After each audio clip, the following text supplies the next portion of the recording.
मकानों में पूजा स्थान कहाँ रखा जाए, इसको लेकर एक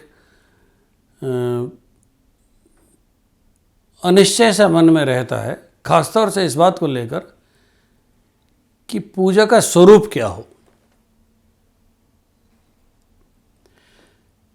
शास्त्रों में पूजा का स्थान नॉर्थ ईस्ट में या ईशान कोण में बताया गया।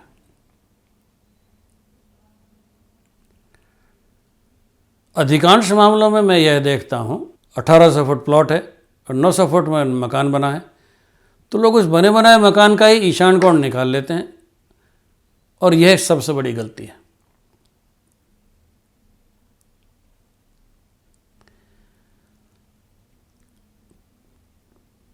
एक वास्तुशास्त्री क्या करते हैं कि आपका जो भी मकान है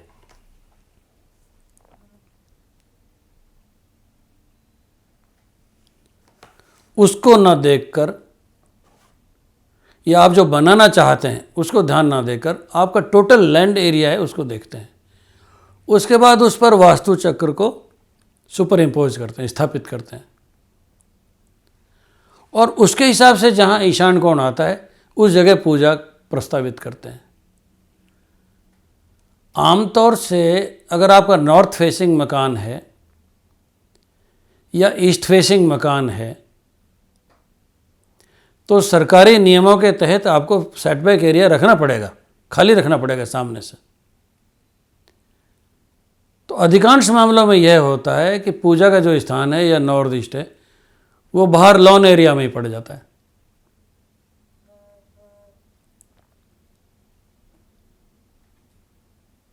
क्या करें?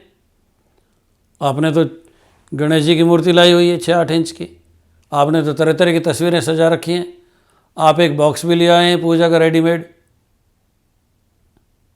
पर ईशान कोण तो आपको बाहर है।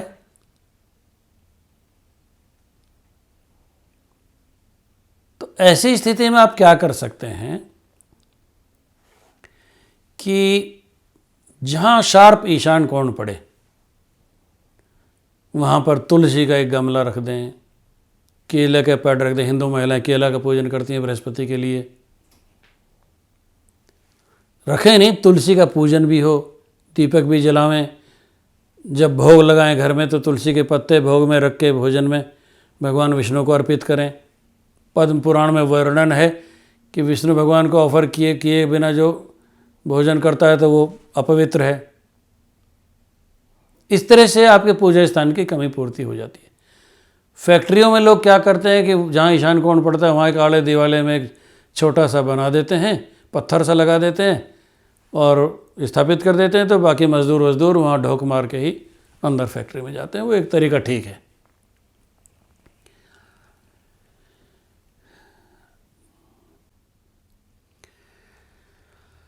अगर हमने घर में मूर्ति लाकर प्राण प्रतिष्ठा कराई तो आप तो श्रद्धालु हैं और पार ले जाएंगे, अगली पीढ़ी का कोई भरोसा नहीं कि जो श्रद्धा का स्तर आपका है वह उसका भी हो।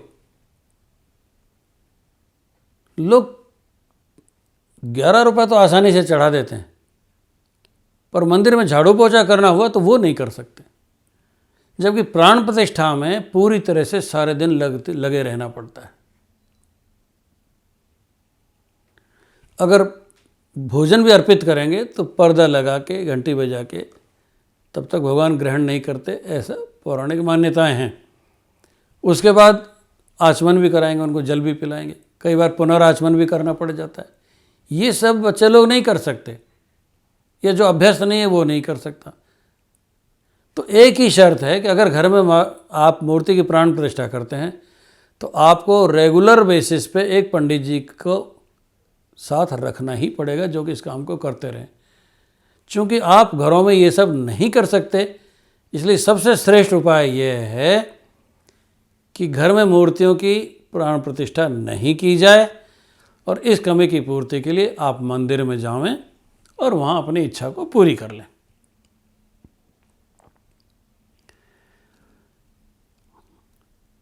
जितनी भी मूर्तियां घर में हैं, अगर वो प्राण प्रतिष्ठित नहीं है तो उनकी संख्या से हमको कोई तकलीफ नहीं होनी चाहिए। जैसे शास्त्रों में ये घर में 2 से अधिक गणेश जी नहीं हो सकते, वो प्राण प्रतिष्ठित गणेश जी को लेकर है ये बात। अगर उनकी प्राण प्रतिष्ठा नहीं है तो चाहे गणेश जी की 10 मूर्तियां घर में रख लो, वो शोपीस से अधिक कुछ भी नहीं है।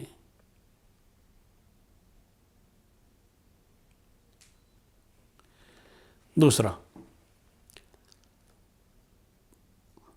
वास्तुशास्त्र में कुछ तांत्रिक प्रयोगों में हम लोग ऐसा करते हैं कि दक्षिण दिशा है तो मंगल की स्थापना उधर कराएं, हनुमान जी की वायु प्रकृति हैं वायव्य कोण में कराई जाए, कुबेर हैं तो उनकी उत्तर में प्रतिष्ठा कराई जाए। तो हम आमतौर से दुकानों में कुबेर को मान्यता देते हुए उत्तर दिशा में रोकड़ी या पूजन की व्यवस्था करा सकते हैं, but that is a compromise.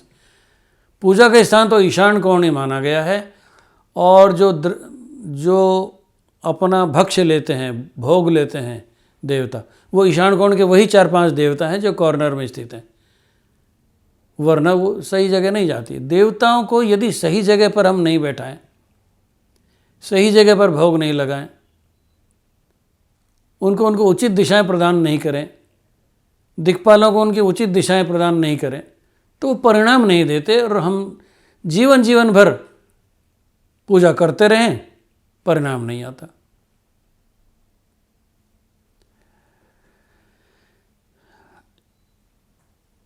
उत्तर दिशा में मुंह करके बैठना श्रेष्ठ माना गया है। ये जो चुंबकीय अक्ष है ना धरती का, इलेक्ट्रोमैग्नेटिक इन्फ्लुएंसेस जो एक सर्किट बनाते हैं उत्तर दक्षिण, उस दिशा में सोए बैठें पूजन करें तो ही श्रेष्ठ है। आप नारायण कवच नाम की एक छोटी सी पुस्तक ले आइए, उसमें स्पष्ट निर्देश है कि उत्तर दिशा में मुँह करके बैठें पूजन के समय। मंदिर की दिशा चाहे किधर ही हो, आप उत्तर दिशा में मुँह करके बैठें तो आपकी पूजा लगेगी। पूजा के जो अन्य नियम हैं उनका पालन आप जरूर करें, पर बैठने की मुद्रा को लेकर मैंने ये बताया है। तो कुल मिलाकर यह बात हुई कि पूजा स्थान ईशान कोण ही बताया गया है, नैऋत्य कोण बिल्कुल भी नहीं है, राक्षस स्थान है, निऋति स्थान है। दक्षिण दिशा में पूजा नहीं फलती है, दक्षिण दिशा में केवल पितरों को या जो यम प्रकृति के हो गए उनको स्थान देने की आवश्यकता होती है।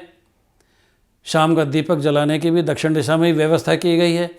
याद रखिए, पितरों को देवताओं के साथ मत बैठाइए। पितृ दक्षिण दिशा में है, देवता उत्तर ईशान कोण में है या उत्तर में है, और देवताओं को पितरों के साथ मत बैठाइए। दोनों अपमानित महसूस करेंगे और उल्टा काम हो जाएगा।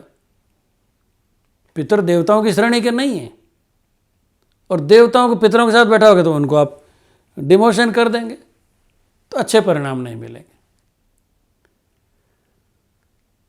तो दूसरा एक बात यह है कि आप पूजा घर में, किसी ने आपको गिफ्ट कर दिया गणेश जी, किसी ने हनुमान जी ले जाके पूजा घर में बैठाते रहते हैं। मकान बनने के 10 साल बाद आप पाते हैं कि आपके पूजा घर में कम से कम 25, 30, 40 चीज़ें इकट्ठी हो गई हैं। आपकी हिम्मत नहीं होती कि एक भी चीज़ को उठा के बाहर पटक दें। कहते रहेंगे, पंडित जी भी आके कह गए कि कहीं जल में प्रवाहित कर दो, किसी तीर्थ स्थान में रख दो, किसी पीपल के नीचे रख दो, परंतु आप हैं कि मन ही मन डरते रहते हैं। और अब 6 तो लक्ष्मी जी हो गई, 6 गणेश जी हो गए, 6 कुबेर जी हो गए, और समझ ही नहीं आता क्या करें। अब 6 को टीका लगाएंगे क्या, 6 को भोग लगाएंगे क्या? ये बड़ी समस्या है, मनोवैज्ञानिक अधिक है। देवता तो वही हैं, आप जहाँ आह्वान करेंगे वहीं आ जाएंगे, उसमें प्राण प्रतिष्ठा की कहाँ जरूरत है। पंडित जी से जंगल में पूजा करा लीजिए, वो आह्वान के 4 मंत्र बोलेंगे, देवता वहाँ उपस्थित। देवता तो सर्वव्याप्त हैं, ओमनी प्रेजेंट हैं। खाली पूजा स्थान की स्थापना को लेकर बात है, तो मैं ये बात कह के कि पूजा स्थान अगर आपको बताया गया है नॉर्थ ईस्ट, तो इसका यह मतलब नहीं है कि वहाँ बड़ा सा मंदिर बना दें। बड़ा सा मंदिर बनाने में वास्तु पुरुष के मर्म स्थानों का उल्लंघन हो सकता है और वो नुकसान दे सकता है।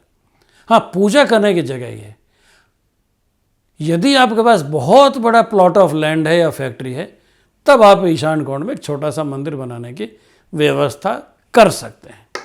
पर इससे भी ज़्यादा ज़रूरी आपकी मुद्रा, आपके बैठने की इच्छा, आपकी भावना, आप क्या पाठ करते हैं वह, आप एक दीपक जलाते हैं या नहीं, अग्नि के साक्ष्य में आप क्या पाठ करते हैं, ये सब बहुत ज़्यादा ज़रूरी है।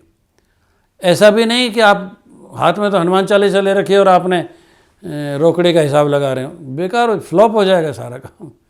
आप एकाग्रता के साथ चाहे 2 मिनट ही बैठें, पर ईश्वर से कनेक्ट हो जाएंगे, तभी आपकी पूजा स्थान और पूजा सफल होगी, वरना नहीं होगी।